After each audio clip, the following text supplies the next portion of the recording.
a wise regulator stops this stuff before it starts. It's very hard to stop. What interests me in this is that the communist Chinese behave the way I am talking in favor of. And our own wonderful free enterprise economy is letting all these crazy people go to this gross excess. The people who are not avoiding it are the communist Chinese. Oh. They step in preemptively to stop speculation. Charlie, you said communist China is doing all the things that we should be doing right now, and I can't help but think of what they've done to Jack Ma. It amuses me, you know. Well, what about what they've done to Jack Ma? He's kind of disappeared as... Well, yes, but Jack Ma is one of the swingers.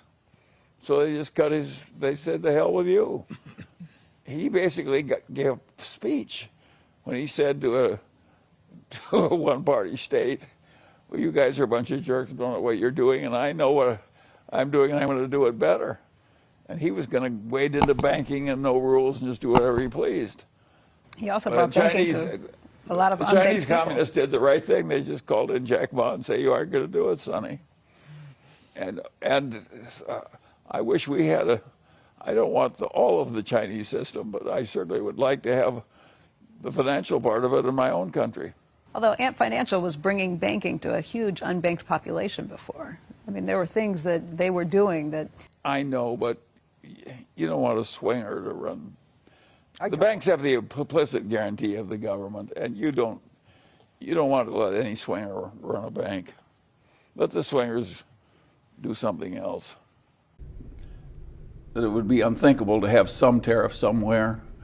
But basically, I'm a free trader, and I'm particularly a free trader in dealing with China. And I like the fact that free trade with China has enabled China to expand so much. And they got out of poverty.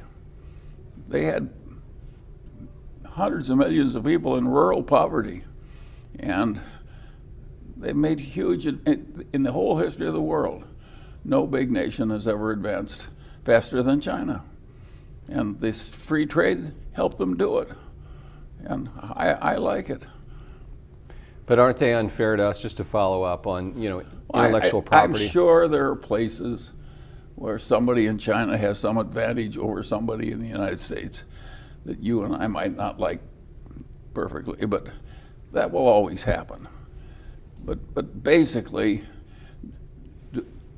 the Chinese broke the Berkshire Hathaway shoe business in Maine.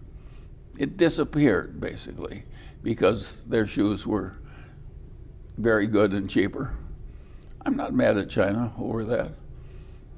And Berkshire has prospered. It's not so good for Maine, but we can't help it. There's no way to make an advanced civilization never hurt anybody as it evolves. There's a lot of talk about an elephant that Berkshire is on the hunt for, a big acquisition. Could that elephant be in China? And if it was, could you even buy it given the relationship between the two countries right now? I don't think it's likely that we'll be buying any great Chinese companies. The Chinese are very proud of their companies. They're proud of what they've accomplished. What I consider quite likely is that we will be invited to buy part of some great Chinese company, and just because they like the good company. And I think that is very likely to happen at some time, and we would welcome it. We own minority positions in a lot of companies. We own a minority position in BYD. To Charlie, he says, in the past you've made favorable statements about investing in China, in part based upon valuation metrics.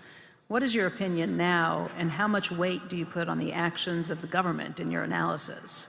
Do the recent Communist Party activities in China, including human rights violations, blatant cyber theft from U.S. companies and others, crackdowns on speech from business and media, etc., cause you to change your opinion on investing in China? And how do you evaluate the clear dangers of investing under authoritarian regimes, as recently evidenced by Russian atrocities in Ukraine? Well, those are good questions, and there's no question about the fact that the government of China has worried the investors from the United States who invest in China more in recent months and years than he did in earlier periods. So there's been some tension, and it's affected the prices of some of the Chinese stocks, particularly internet stocks. Just in the last day or two, the Chinese leader has sort of reversed course on that and said he went too far and he's going to pull way back and so on and so on. So we're having some hopeful signs. But yes, there are more difficulties of dealing with the regime in China than there are in the United States. And it's different, it's a long way away, and they've got their own culture and their own loyalties and so on and so on. And the reason that I invested in China is I could get so much better companies at so much lower prices, and I was willing to take a little political risk to get into the better companies at the lower prices.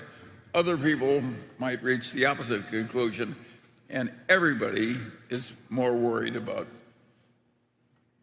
China now than they were 2 or 3 years ago. So that's just the way it is.